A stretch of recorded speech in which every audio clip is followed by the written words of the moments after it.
नमस्कार विद्यार्थी मित्रांनो, तर क्लास 5 स्कॉलरशिप इंटेलिजंट टेस्ट मध्ये आपण सुरू केलेला आहे चॅप्टर नंबर 10 दॅट इज सांकेतिक भाषा. सांकेतिक भाषा म्हणजे होते कोड.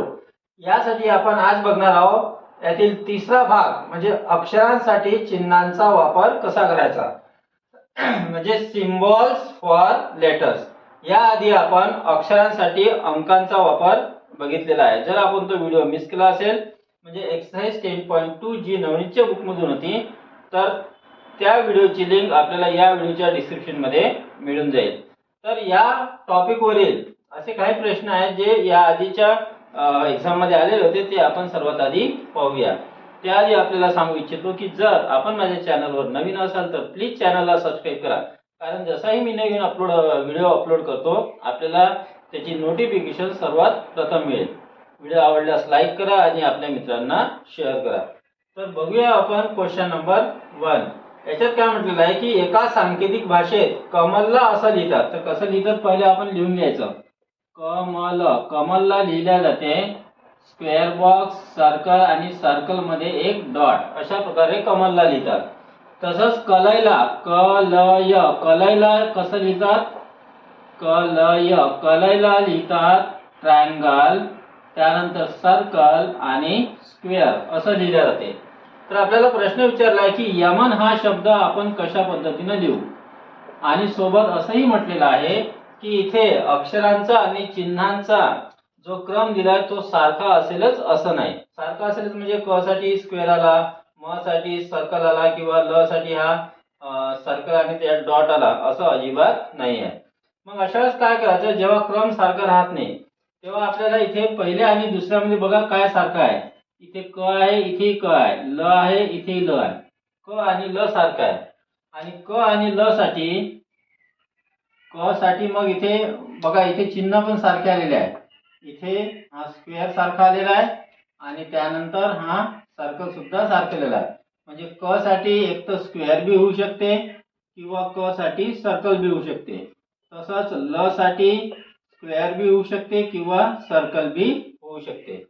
आता दुसऱ्या याच्यात बघा आपल्याला विचारला यमन. तर यमन साठी आपण काय लिहितो. यमन साठी आपल्याला य पाहिजे, म पाहिजे आणि न पाहिजे. तर इथे यमन साठी य आहे, म आहे, ठीक आहे, पण न नाही आहे. तर न साठी वेगळं काहीतरी चिन्ह असेल. तर आपण जर इथे विचार केला य चा तर य इथे आहे. आता इथे हा सर्कल आणि स्क्वेअर गेलेला आहे म्हणजे य साठी राहिला ट्रायंगल. म्हणजे याचा अर्थ आपण म्हणू की य साठी ट्रायंगल आलेला आहे. ठीक आहे, म्हणजे इथे आपल्याला नेक्स्ट बघूया क्वेश्चन नंबर 2. पुढील सारणीचे निरीक्षण करून त्यावर आधारित प्रश्नांचे उत्तर पर्यायातून निवडा. तर इथे आपल्याला एक सारणी दिली आहे म्हणजे टेबल दिलेला आहे. यामध्ये आपल्याला हे अक्षर दिले आहे A B C H I O P R आणि त्यासाठी हे वेगवेगळे चिन्ह दिले आहे. म्हणजे ए साठी ट्रायंगल, बी साठी हा उलटा भरीव ट्रायंगल, सी साठी हा भरलेला सर्कल, अशा प्रकारचे आपल्याला इथे चिन्हे दिलेली आहेत. यावरून प्रश्न काय म्हटलेला आहे की पुअर या शब्दाचा विरुद्धार्थी शब्द कसा लिहा. आता यासाठी तुम्हाला माहित पाहिजे पुअरच्या विरुद्ध काय होते. तर पुअरच्या विरुद्ध होते रिच. ठीक आहे, म्हणजे प्रश्न असा झाला आता की रिचला तुम्ही या सिम्बॉलचा यूज करून कसं लिहाल. मग त्यासाठी आपल्याला पाहावं लागेल आर साठी काय लिहिलेलं आहे. तर आर साठी इक्वल टू साइन आहे म्हणून आपण इक्वल टू साइन घेतलं. आय साठी काय आहे, इथे आय साठी मल्टिप्लाय आहे. सी साठी आहे भरलेला सर्कल आणि त्यानंतर एच आहे. एच साठी काय आहे, एच साठी आहे प्लस. म्हणजे इक्वल टू साइन बघा इथे कुठे आलेला आहे सगळ्यात पहिला सेकंड आणि फोर्थ मध्ये आहे. इक्वल टू मल्टिप्लाय इथे आहे, इथे आहे, सर्कल इथे आहे, इथे नाही आहे. ठीक आहे, त्याच्यामुळे option number 2 is correct answer. Next बघूया एक्सरसाइज 10.3 जी आहे नवनीतच्या बुक मधून. बघूया क्वेश्चन नंबर 1. पुढील तक्त्यात दिलेल्या अक्षरांचे व त्यांच्यासाठी दर्शवलेल्या चिन्हांचे निरीक्षण करा. इथे आपल्याला हे इंग्रजीमध्ये अक्षर दिले आहे आणि इथे काही गणितीय चिन्ह आपल्याला दिलेले आहेत. प्रश्न असा आहे की यानुसार लाईट या शब्दाचा विरुद्धार्थी शब्द कोणता असेल. तर आपल्याला सगळ्यात आधी माहित पाहिजे की LIGHT लाईटच्या अपोजिट काय होते. ठीक आहे, तर लाईटच्या अपोजिट होते डार्क. हे जर माहित नसेल तर मग आपण याचं उत्तर काढू शकणार नाही. म्हणजे आपल्याला आता डार्क साठी चिन्हांचा वापर करून कसं लिहिता येईल ते विचारलेलं आहे. आता इथे बघा डी साठी काय आलेलं आहे, तर इथे डी साठी आलेलं आहे मायनसचं साईन, म्हणून आपण घेऊया इथे मायनस. त्यानंतर ए साठी काय आलेलं आहे, ए साठी आलेला आहे क्वेश्चन मार्क.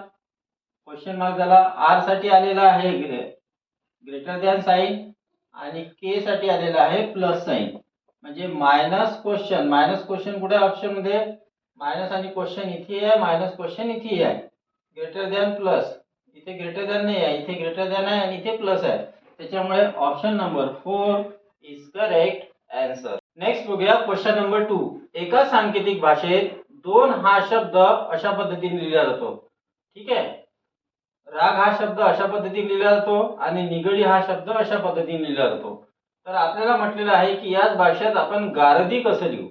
आता बघा जे शब्द दिलेले आहेत ते कसे लिहिले ते समजून घ्या आधी. 2 लिहिलेले आहेत. 2 कसं लिहिलेलं आहे, 2 लिहिण्यासाठी असा एक ट्रायंगल घेतला आहे, या ट्रायंगलला एक शेंडी दिली आहे आणि हा सर्कल घेतला आहे. म्हणजे जर द साठी हा ट्रायंगल असेल, ठीक आहे, तर ही जी ओ ची मात्रा आलेली आहे इथे, ही अशी जी मात्रा आलेली आहे, या मात्रेसाठी इथे अशी शेंडी वापरलेली आहे या ट्रायंगलच्या वर. ठीक आहे. त्यानंतर दुसरा शब्द जो आहे राग, राग शब्द कसा लिहिलेला आहे, आधी एक स्क्वेअर घेतलेला आहे, स्क्वेअरला अशी छोटीशी आडवी रेषा दिलेली आहे आणि इथे एक भरीव असा सर्कल घेतलेला आहे. ठीक आहे. म्हणजे आ ची इथे बघा र साठी तर बॉक्स आहे आणि इथे आ ची मात्रा आलेली आहे. मग आ च्या मात्रासाठी म्हणजे अशी जर आ ची मात्रा असेल त्यासाठी अशी एक छोटी आडवी लाईन घेतलेली आहे. ठीक आहे. त्यानंतर तिसरा शब्द आहे निगडी, नि ग आणि डी. निगडीसाठी काय वापरलेलं आहे, एक सर्कल, त्याला खाली अशी शेंडी दिली आहे, त्यानंतर एक असा भरीव सर्कल दिलेला आहे आणि त्यानंतर एक भरीव बॉक्स. ठीक आहे. आणि मग त्याला अशी एक डाव्या बाजूला अशी एक आडवी रेषा दिलेली आहे. ठीक आहे.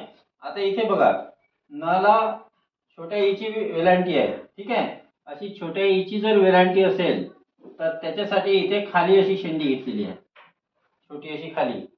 आणि जर मोठ्या ई ची वेलांटी असेल तर त्याला अशी आडवी ही दिलेली आहे, म्हणजे बॉक्सला आडवी अशी लाईन दिलेली आहे. म्हणजे ड साठी हा भरीव बॉक्स आहे, न साठी हा सर्कल आहे आणि हे झालं मात्रांचा विषय, काना मात्रांचा. हे समजून घ्यायचं इथे. आता आपल्याला प्रश्न म्हटलाय गारदी कसं लिहाल, गारदी. तर सगळ्यात आधी बघा ग साठी काय लिहिलं आहे, इथे ग साठी आलेला आहे हा भरीव बॉक्स, म्हणून ग साठी आपण भरीव बॉक्स घेतला इथे. ठीक आहे.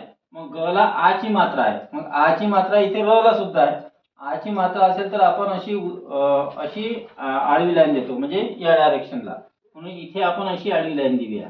ठीक आहे. हे झाला गा. आता बघा र साठी इथे भरीव बॉक्स आलेला आहे, म्हणून इथे घेऊया भरीव बॉक्स. ठीक आहे. नाही, खालीवाला बॉक्स, भरीव नाही आहे, खालीवाला बॉक्स आहे.